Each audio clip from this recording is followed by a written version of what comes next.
Bismillahirrahmanirrahim. Assalamualaikum warahmatullahi wabarakatuh.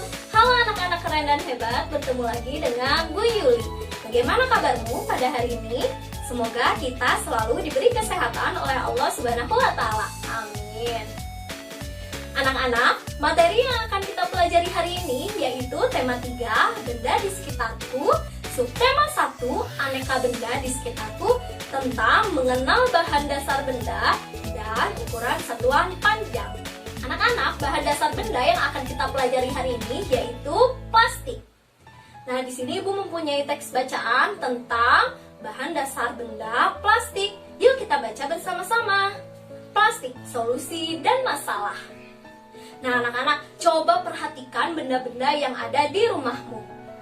Coba sebutkan benda-benda yang terbuat dari plastik. Pasti banyak ya? Ya, ternyata banyak sekali benda di sekitar kita yang terbuat dari plastik. Nah, apalagi alat rumah tangga. Ternyata banyak sekali yang terbuat dari plastik.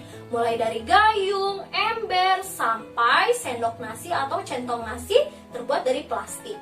Nah, ternyata kantong kemasan dan botol juga terbuat dari plastik. Nah, anak-anak, sekarang ini apabila anak-anak perhatikan, begitu banyak benda yang terbuat dari plastik. Mengapa ya benda-benda di sekitar kita dan peralatan rumah tangga itu banyak sekali yang terbuat dari plastik? Karena benda-benda yang terbuat dari plastik itu biasanya harganya itu murah dan tahan lama. Anak-anak, benda yang terbuat dari bahan plastik biasanya itu tidak menyerap air dan tidak tembus air. Nah, plastik juga mudah dibentuk dan ringan. Oleh karena itu, plastik dapat dibuat menjadi berbagai macam benda. Nah, apabila dari sifatnya, ternyata plastik memberikan banyak manfaat. Akan tetapi, plastik juga menimbulkan masalah. Nah, anak-anak, plastik membutuhkan waktu yang sangat lama untuk terurai secara alami. Sekitar puluhan bahkan ratusan tahun. Nah, anak-anak, di sini Ibu mempunyai tabel. Coba perhatikan tabel berikut ini. Nah, anak-anak, coba bandingkan waktu yang dibutuhkan plastik untuk terurai secara alami. Nah, yang pertama itu ada kertas. Waktu yang dibutuhkannya itu 2-5 bulan. Kemudian ada kardus, membutuhkan 5 bulan. Ada kulit jeruk, membutuhkan 6 bulan. Kemudian ada puntung rokok, membutuhkan 10 tahun. Wah, lama juga ya, ternyata puntung rokok membutuhkan 10 tahun untuk terurai. Nah, selanjutnya ada kulit sepatu, biasanya 25-40 tahun. Nah, selanjutnya ada plastik. Plastik di sini sejenis bungkus deterjen, mie instan, dan lain-lain. Itu membutuhkan waktu 50-80 tahun. Wah, lama ternyata ya. Padahal itu bungkus deterjen itu yang biasa kita gunakan sehari-hari ya. Nah, selanjutnya itu ada plastik. Plastik biasa itu ada 50-100 tahun. Wah, lebih lama lagi ya ternyata.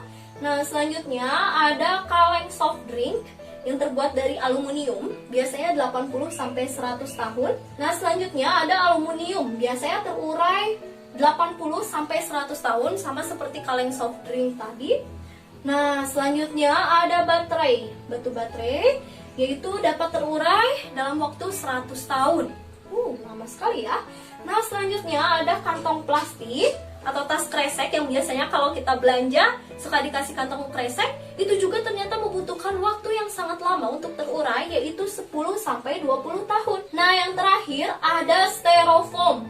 Nah, styrofoam ini tidak dapat diuraikan. Nah, berdasarkan dari tabel berikut, ternyata ketika kita membuang sampah kantong plastik, ternyata kantong plastik itu akan terurai 10-20 tahun yang akan datang. Nah, kalau terurainya itu masih lama, 10-20 tahun yang akan datang, yang terjadi apa? Yang terjadi, maka sampah akan lebih banyak, akan lebih menumpuk. Apalagi kalau sampahnya styrofoam. Styrofoam tidak bisa terurai, makin menumpuk lagi. Apa yang dapat kita lakukan agar sampah tidak menumpuk? Nah, ada beberapa hal yang dapat kita lakukan, yaitu dengan 3R. Ada recycle, reduce, dan reuse. Apa saja aja ya. Nah, recycle atau artinya adalah mendaur ulang, kemudian reduce yaitu mengurangi, dan reuse atau menggunakan kembali. Nah, akan Ibu paparkan satu persatu ya. Nah, reduce itu adalah mengurangi penggunaan plastik. Nah, contohnya ketika berbelanja misalnya di pasar atau di swalayan, kita membawa tas belanja sendiri. Nah, sekarang sudah disarankan oleh pemerintah untuk membawa tas belanja sendiri ketika kita belanja. Biasanya tasnya itu terbuat dari kain ya. Nah, ketika kita membawa tas belanjaan sendiri, kita sudah mengurangi penggunaan sampah plastik seperti. Nah, selanjutnya yang kedua ada reuse. Reuse adalah memanfaatkan kembali sampah plastik. Misalnya sampah kemasan botol minuman dibuat menjadi pot bunga. Seperti contohnya seperti berikut ini. Biasanya kalau pot bunga dari botol itu dibuat jadi tanaman gantung ya. Nah, selanjutnya yang terakhir itu ada recycle. Apa itu recycle? Nah, recycle adalah daur ulang sampah plastik. Biasanya dilakukan di pabrik. Nah, jadi sampah plastiknya itu diolah menjadi barang baru yang dapat dimanfaatkan lagi. Apa yang dapat kita lakukan agar kita bisa merecycle atau mendaur ulang sampah plastik? Kita bisa membantu proses daur ulang dengan cara mengumpulkan dan mengelompokkan sampah plastik.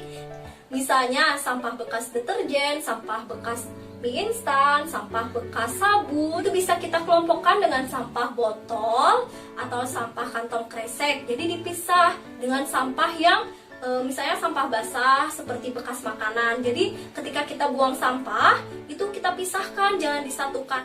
Agar sampah plastik ini dapat kita kumpulkan dan kelompokkan sehingga bisa kita berikan ke pengepul. Biasanya ada emang kinde. Nah, Mang Kinde ini mengumpulkan botol plastik untuk apa?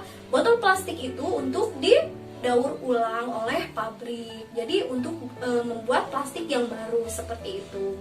Nah, anak-anak bisa belajar dimulai dari sekarang ketika habis membeli minuman, misalnya minuman kemasan. Nah, minuman kemasannya itu jangan langsung dibuang ke tempat sampah. Bisa anak-anak kumpulkan di rumah sampai menumpuk. Kemudian biasanya ada bank sampah. Nah, bank sampah itu dia menampung sampah plastik dan bisa ditukar dengan uang. Atau misalnya kalau di daerah rumah anak-anak tidak ada bank sampah, bisa diberikan ke Mang Kinde. Jadi dikumpulkan terlebih dahulu agar lebih banyak, kemudian nanti ada Mang Kinde diberikan ke Mang Kinde. Nah, selain kita membantu menjaga lingkungan, kita juga sudah membantu Mang Kinde dalam mengumpulkan atau dalam bekerja. Ya, seperti itu. Nah, biasanya Mang Kinde atau ada petugas kebersihan akan memberikan plastik kemasan yang kita kumpulkan untuk didaur ulang di pabrik seperti itu ya. Nah, yuk coba kita belajar bijak mengelola sampah. Nah, seperti itu ya. Nah, anak-anak, sekarang yuk coba diskusikan dengan anggota keluargamu. Apa yang dapat dilakukan untuk reduce, mengurangi, reuse, memanfaatkan kembali, dan recycle atau mendaur ulang. Tulis hasilnya pada tabel berikut. Nah, tuliskan ya kira-kira apa yang dapat kamu lakukan untuk melakukan 3R ini. Anak-anak, apakah di rumah anak-anak terdapat penggaris? Coba perhatikan penggaris itu terbuat dari apa ya? Ya, biasanya penggaris terbuat dari plastik, kayu, atau kaca. Nah, biasanya penggaris terbuat dari plastik, kayu, dan aluminium atau logam.